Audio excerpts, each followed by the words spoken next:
Hey y'all, it's Amanda. Welcome back to the channel, and today we have a book haul.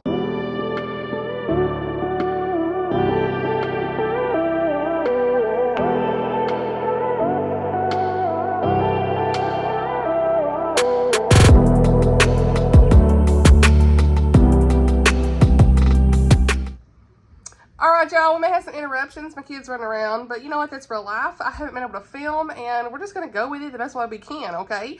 I hope you guys are doing well. Thank you so much to everyone who has been very, very patient with me on content this month. It's been a busy month for your girl. But I'm still reading, and you know, there'll be the Edenbrook vlog to come, hopefully soon. I'm still reading that book, but I'm physically reading it, and it's just been a slow reading month, and that's totally fine for me. Audiobooks, I haven't really been doing a ton of audiobooks. I was able to listen to one over the last day or so, but I went 2 weeks without any audio. Who am I? And there's just something about wanting to just, like, you know, decompress. I played Animal Crossing. I just hung out. My little man's right here. We've just spent time with family, and it's just been what it was, you know? Work's been busy, life's been busy, and I'm here. So I have read some really good books over the last month that we'll talk about in probably, like I said, the end of month wrap up. What am I saying? No, I didn't say that, but that was a messed up sentence. See, okay, we're gonna go on with it, but I will talk about some of my favorite books I've read, of course, in the end of month wrap up, but I've had like a couple of 5 stars lately, and I'm so pumped about that. So yeah, but I wanted to do a book haul. I haven't done one in a while. I did like a little book haul short reel, I guess. I will link it if you didn't see it. But like, I normally haven't been doing like long book haul videos. They've just been thrown in vlogs. And there's a reason for that. I don't want to promote this overconsumption of, oh, we have to buy all the books, right? I don't want you to feel like you have to go out and buy all these books just because I bought them. But I have bought them, and people like to watch them, and I love watching them too. So it's kind of this weird feeling of like, I just want to share with you guys what I've picked up recently. I still unhaul books too regularly, and I just don't always show that. So it's just one of those in and out type things. So I just want to make that note here, like, use your library. Don't feel like you have to purchase any books just because I'm buying them. Just like, reminder of that. Sometimes I need that myself, but you know, these were just pickups from either a couple of review books are on this list too, or for the most part, these are going to be some where a local bookstore, or like not local for me, but like a small indie bookstore was closing her shop, and I wanted to support her in that. And she had like rom-coms. You'll see a lot of rom-coms on this list that were like half off, so I pretty much cleaned out all the ones I wanted from her store. So yeah, that's kind of what this is for the most part. But then Amazon was doing like their buy one book, get the other half off. So some of that's this too from my wish list. So yeah, I just want to preface this video with all those comments there, just because I don't want you to feel like you have to spend money on a bunch of books. Like, that's just something I feel very strongly about. The comparison trap, please don't feel like you have to. But at the same time, I want to share with you guys the books I picked up, which a lot of people do book hauls, and it's fine, but yeah, it's kind of a weird feeling sometimes. So anyway, with all that said, let's talk about what I got. First up, I picked up a whole series by Martha Keyes. Book 1 is Kissing for Keeps. Book 2, well, I should show you. Kissing for Keeps. Love these covers too. Just Friends Forever is book 2. Book 3 is Selling Out. And book 4 is Hail Mary. And this is in the Shepherds in Love series. And I got this from, these are all the rom-coms I'm going with first, that I got from that Pink Sunday indie bookstore that was closing. And I was so excited because I love Martha Keyes books, and I love these covers, and looking forward to diving into these. Book 1, Kissing for Keeps. Let's kind of see what's going on. We got Sienna and Jack. They're at a wedding, you can tell from the front. Jack is the brother to Maddie. Okay, so Sienna is at her best friend Maddie's wedding. Okay, a glamorous French wedding. She's the maid of honor. Okay, so best friend's brother sounds like. I'm here for this. Sounds super cute. Wedding, a best friend's brother. I'm here for it. Number 2 is Just Friends Forever. And this obviously sounds like a best friends to lovers story. We've got Stephanie and Troy. Friendship with Stevie. Okay, Stephanie is Stevie. I call her Stevie. Friendship with Stevie has survived a lot, including the day I caught the crazy bug and told her I want to be more than friends.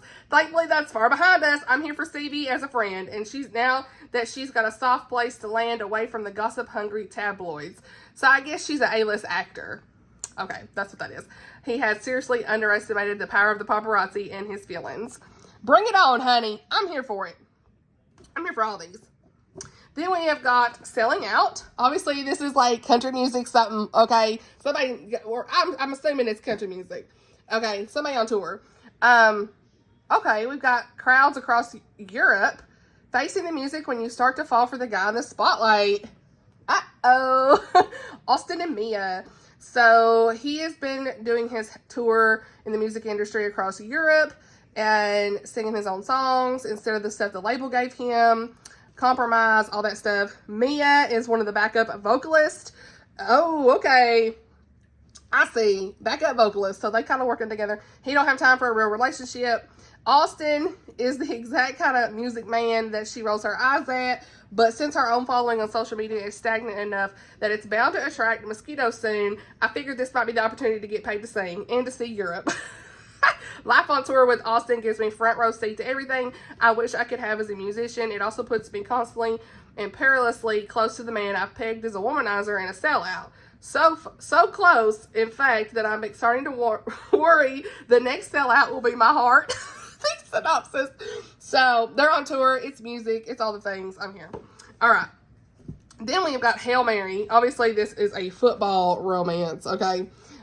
His Hail Mary proposal to a stranger might be the wildest play of his entire career. Uh-oh.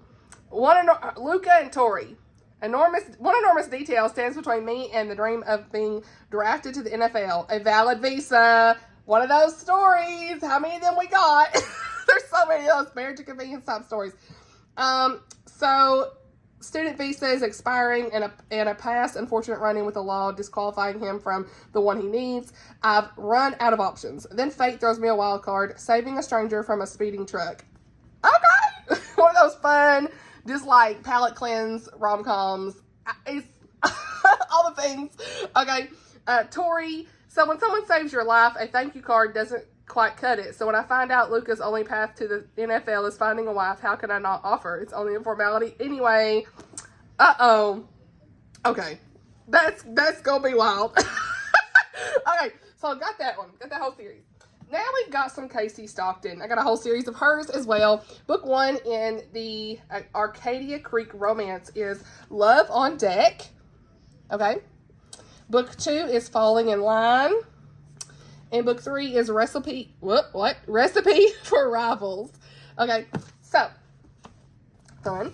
Love on Deck, okay, says he calls it fake dating, but she calls it being caught between the devil and the deep blue sea. Uh-oh. We got Lauren and Jack.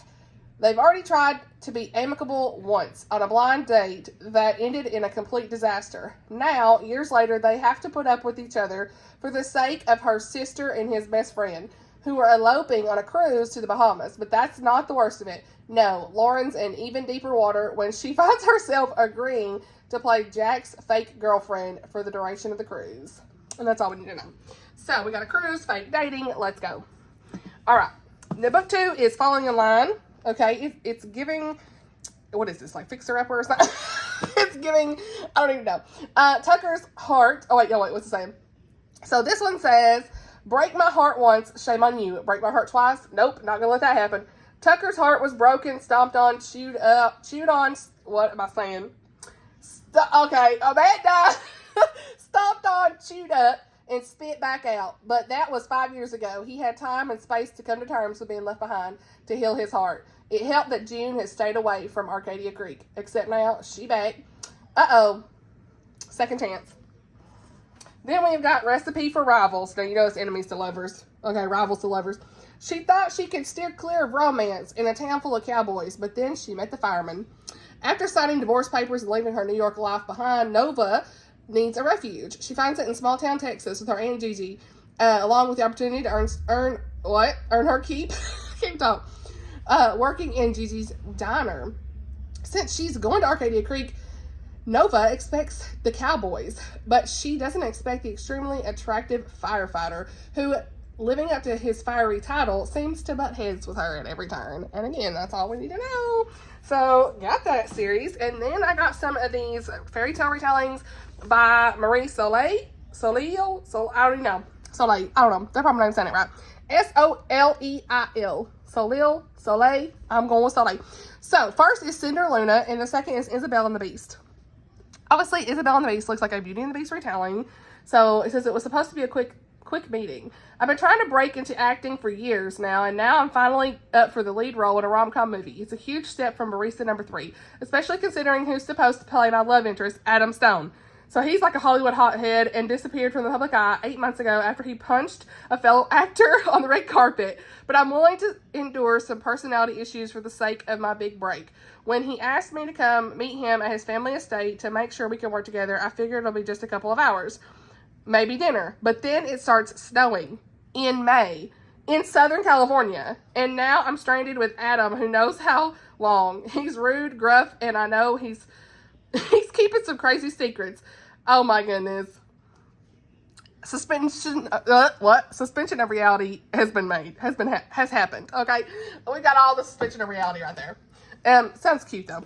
Then we've got Cinder Luna. Okay, obviously Cinderella. It says, is Luna destined for a happily ever after, or is it game over for her love life? Move to the adorable town of Brookhaven, check. Get bumped to first class on the train, and meet the most gorgeous, considerate man of my life, check. Find a job in video game animation and cozy apartment of my own, not so much. So many things in Brookhaven aren't quite as idyllic as my friend promised. My one saving grace is playing video games every evening with my best friend online, midnight. Okay, not night, but night with a K. Plus, helping him create his own video game helps me escape the drudgery of my own demanding twin bosses in a dusty, cramped apartment.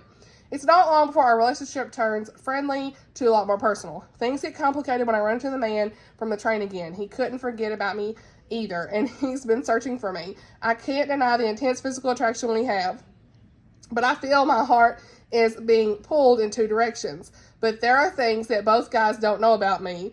Being brave is not my strong suit, but maybe it's time to find some courage. Look, I'm gonna tell you right now, this is hidden identities and stuff. Now, you know that the guy she met in the train has got to be the guy she playing with on a video game. Like, that's what it sounds like, right? So, come on. I'll be here for it. They just don't know it. I love that sort of stuff. Okay, now, pick this one up. I don't know anything about this author, but I've heard it's clean. Closed Door, Change of Plans by Cindy Raz. R-E-S. Okay, could go anyway. The best laid plans are the most fun to break. After years of disappointing her parents, Brûlée has finally worked up the courage to run from the man and the life they chose for her. Well, not actually. Southern ladies do not sweat. Okay, I'm here. Together with her best friend, Ivy, she's armed a foolproof plan. Step 1, rein in the awkward. Step 2, find a job. Step 3, the most important of all, under no circumstances, let her hopeless romantic heart catch her feelings again. Things are going swimmingly, except for one tiny hitch from her past. Colton King. Ember knows that her new chisel-jawed... There's the word chisel again. Oh my goodness. There's a book I just did and they were sitting there talking about his chisel body, and I was dead. It made me laugh more than anything.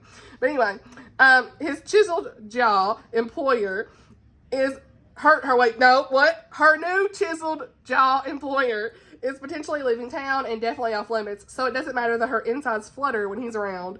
The man is basically a relationship tsunami warning.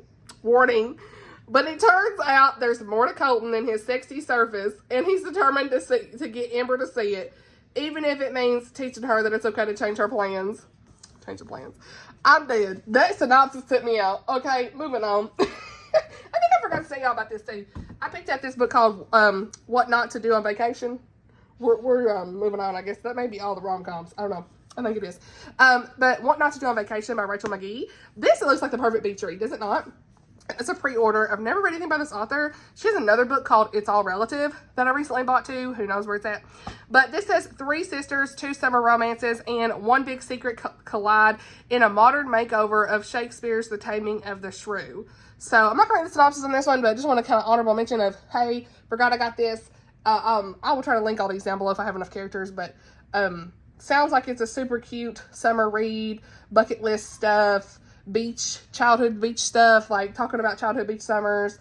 I'm here for this. This looks like a really cute summer read, and it's a Thomas Nelson read, so it should be clean. All right.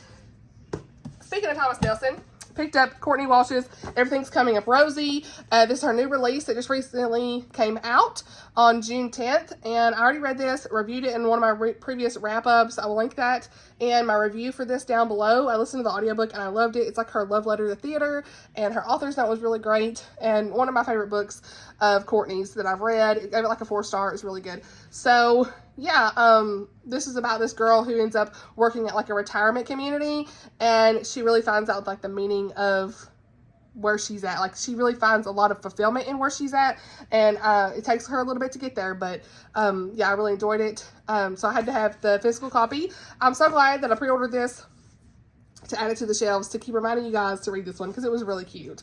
I loved it. I think I like Everything's, well, not Everything's, that's what that is, The Summer of Yes. I don't remember. I'm really rusty on filming. I'm sorry. This is reality. I can't remember nothing. But I like The Summer of Yes better because of how it impacted me personally. Because I don't have like a personal tie to theater, of course, but I still really enjoyed that book, and I think a lot of you guys would. It's gonna be a perfect summer read too. All right, next is Out of the Easy by Ruta Sepetys. This is one I read recently for Tammy at the Protagonist Pub, her book club pick, and this was a 4-star, 3.75 to 4-star read. Has some heavier topics. Review's gonna be linked on this one, but it's not as impactful, I don't feel like, as her other ones that I've read. But this one had to deal with this woman in, like a young girl actually, in Louisiana, and of course Out of the Easy. That's kind of like the area they talk about, right? The Big Easy, and it deals with this girl whose mother was at a brothel, if you will, and so there's some content when it comes to that. This is a secular book, by the way, but it was impactful to see her journey, the daughter's journey of just trying to get out of there. She's just trying to get out of there, and she's having the hardest time, and hiccup after hiccup, and it's really sad what she goes through. But she, the ending was, while it wasn't as satisfying as I probably would have liked, it was still nice to see her journey through that. She'd been through a lot, and I was glad I read it, and I wanted to add it to my shelves. So I know I'm not making sense, but reviews linked on it. Then I picked up book 5 in the Dreamkeeper saga by Catherine Butler. This is a Christian YA middle grade, YA/middle grade, I guess. I really don't know what ages. I'm bad about YA middle grade stuff. Like, I'm not the one probably to be giving recommendations for that stuff, because I can't tell what ages stuff is appropriate for. But this is kind of like, puts you in the mind of like Lord of the Rings and Narnia Adventures, Dragons, kind of like the Brian Davis book I read recently too, like a lot of that. And it's published by Crossway, and it has some really good biblical allegory in this series. I've read books 1, 2, 3, and I don't think I've read book 4. I'm pretty sure I have it. So I need to read book 4 at least, if I'm being right. I hope I'm telling you right. But I went ahead and picked this one up because it was included in that buy one, get one half off sale. So I love the covers too. Love these characters. They're great. Then we have got A Midnight Dance. I have read this book before. I listened to the audio, and I forgot all of it. I have no idea what happened in this book. It's gone from my brain for whatever reason.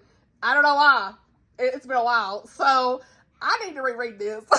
So anyway, that's why I bought it. Joanna, Davidson, Politano, A Midnight Dance. I remember really liking it, but like, what happened? I don't know. Is that ever happened to y'all? It happened to me, being honest. So yeah, it's obviously like a dancing story because it's got the ballerina stuff you can tell on the cover. And yeah, I want to say, wasn't it dual timeline? See, theater romance, theater dance. I'm gonna say I didn't read this because I don't remember nothing, and that's being honest. Memory gone. Along a Storied Trail by N.H. Gabhart. What is this video? I feel like this is a bad video. Anyway, oh well, it's gonna be out there. We got a Kentucky pack horse librarian named Tansy, Great Depression, Appalachian Mountains. I've read some. It's giving what's that other one? Librarian of Boone's Hollow, similar story. Sounds like a Christian historical romance, historical fiction romance. N.H. Gabhart. I have a lot of her books, and she writes, of course, all these Appalachian settings, things like that. So, yeah. And then I picked up the Creme Brûlée Bake Off by Rebecca Connolly. This is a Claire Walker mystery, book 1 in that series. And it's an unexpected romance, a haunting mystery, and pastries to die for. Amateur baker Claire Walker is thrilled to be a contestant on Britain's Battle of the Bakers. She can almost smell the fresh pastries wafting through the air. If she can win the grand prize, she can ditch her teaching job and launch her baking career. The Viscount of Colburn, Jonathan Ainsley, is the is the custodian of Blackfirth Park and an eligible bachelor. He reluctantly agrees to allow the cooking competition show to film on his estate, but when a contestant is found dead soon after filming begins, Jonathan is forced to get involved. To make matters worse, the baker's death stirs up the rumors of the legendary death of the 10th Viscountess of Colburn 250 years earlier. So there's suspicion that falls on some of the bakers. Got to figure out what's going on with this mystery. Sounds really good. I've had it on my Libby for a while, and when I saw it like on that sale, I was like, yeah, I'm picking that up. And then I picked up Storm Warning by Elizabeth Goddard. This is a Christian romantic suspense, and I've heard some pretty good things on this one. So this one says, amnesia, a hero with dangerous ties, a deadly storm, all combine to create a thrilling ride, perfect for devouring in one sitting. Quote from Lynette Easton on the back. So I'm not gonna read the synopsis of this because I'm about to synopsis it out, but this man saves this girl's life. Remy is suspicious, confronts him. Catastrophic event in his own life. Former military pilot named Hawk is trying to get some perspective at the suggestion of his former commanding officer. He's faced with the fiercest storm to hit the coast in a decade, and Remy and Hawk are in survival mode. We love a good force proximity storm. Okay. So, got that. And then I've got two others I want to share with you guys that are review books. Actually, no, wait. I forgot this one. I forgot one of the rom-coms. My bad. 12 Days of Mistletoe by Jen Atkinson. I actually really enjoyed this one. And I gave this like a 4-star. Read it last year. And it was, what was the tropes? I can't remember. See, me over here not remembering. Oh, yeah. Duh. So, you got... This had fake dating. It was super cute. The cutest little dog, obviously, on the cover. We had Bonnie, and she's just a girl trying to keep her emotional support pup in her no pets apartment building, okay? Her downstairs, okay, I can't read. Her downstairs neighbor is determined to be her personal Grinch and get us evicted. His name's Elliot. And he offers her a deal, plain girlfriend, all that stuff. You know, it's just a really cute fake dating story. And the grandmother in this was really great. I absolutely loved the grandmother. She kind of brought them together. Loved it. So, had to have a copy for my shelves, and I'll be recommending that closer to Christmas, my friends. If you want Christmas in July, that's a good one to pick up. Then I got these two review books that are coming out soon that I got to read the next month. And we've got No Stone Unturned. I don't know how to say this author's name, and I apologize. Jenelle Hovde, H-O-V-D-E. There you go. This is published by Tyndale, and this is, she wants to uncover the past. He wishes to build a future. Could their fate lie in the common ground? Bridget Littleton's passion for history and antiques defies most social conventions. Even in her small village nestled in the beautiful English countryside, a local farmer discovers an elaborate mosaic buried in his field. Bridget dreams of making a name and future for herself by excavating the Roman ruins. Unfortunately, her quest puts her at odds with the ambitious new lord who recently inherited the title and Hawthorne Abbey from his estranged uncle. Recovering from wounds of body and spirit, Rafe Hawthorne is intent on restoring his long-neglected ancestral home. His plans to rebuild the Abbey's once thriving orchards, I can never say that word, require a road that will pass straight through her potential trove of artifacts. He cannot fail again, even if he's moved by Bridget and her passion. Yet this impasse might not be the greatest obstacle. A natural disaster and a series of suspicious accidents threaten both their plans, along with the livelihood in the nearby villagers dependent on their success. With their dreams in the balance, Bridget and Rafe must work together to fend off an unexpected enemy that may prove more dangerous than either could have imagined. And it's labeled as a romance, so I'm here for the romance. I hope the romance is very strong in this one because it's giving what it needs to give in the synopsis. So definitely sounds like one up my alley, and I'm looking forward to it. New to me author, all the good things. Then, of course, we got this Roseanna M. White book. Hopefully I'll enjoy this one. But this synopsis has really intrigued me. It's The Collector of Burned Books. Okay, everything about this, I'm here for this. For whatever reason, there's something about this. I mean, I completely forgot about this in my most anticipated releases. We're spilling coffee. That ain't good. Okay, So I completely forgot about this. In the most anticipated releases, oh my gosh, I'm a mess. Amanda. Okay, anyway, this comes out in July. Paris, 1940. Ever since the Nazi Party began burning books, German writers exiled for their opinions of heritage have been taking up residence in Paris. There, they opened a library meant to celebrate the freedom of ideas and gather every book on the banned list, and even incognito versions of the forbidden books that were smuggled back into Germany. For the last 6 years, Corinne Bastien has been reading those books and making that library a second home. See, I love books with like libraries and anything about books about books. It's always like right up my alley, and I'm like, this is gonna be good. I just really feel it. The German army takes possession of Paris. She loses access to the library and all the secrets she had hidden there. Secrets of the Allies will need if they have any hope of... No, I ain't reading that right. Secrets the Allies will need if they have any hope of liberating the city she calls home. Then we have this guy, Christian. He may be German, but he never wanted anything to do with the Nazi Party. He's a professor, and he has done his best to protect his family and the books that were a threat to Nazi ideals. But when Goebbels sends him to Paris to handle the recollection of France's libraries, he's forced into an army uniform and given a rank he doesn't want. In Paris, he tries to protect whoever and whatever he can from the dangers created by the party and preserve the ideas that Germans will need again when the war is over, and maybe find a lost piece of his heart. Like, this plot is right at my... It's like one of her... I'm telling you, this one definitely is an Amanda book. It's giving an Amanda book. So that's why I decided to review it, and I'm really looking forward to that one. So you'll see that on my July TBR, honestly. There's that. So that's it for me right now. I hope that you guys are doing well when you're watching this video. Hopefully my next video will be the Edenbrook reading vlog. I don't know. But I'm just trying to make it through the videos this month the best I can. So let me know if you've read any of these books, all the good things in the comments below. Just want to kind of do a quick video for you guys. I'm sorry it's kind of chaotic, and you can tell I'm like not used to filming right now. But it's all good. I hope you enjoyed the video. Thank you so much for watching, and I'll see you in the next one. Bye, y'all.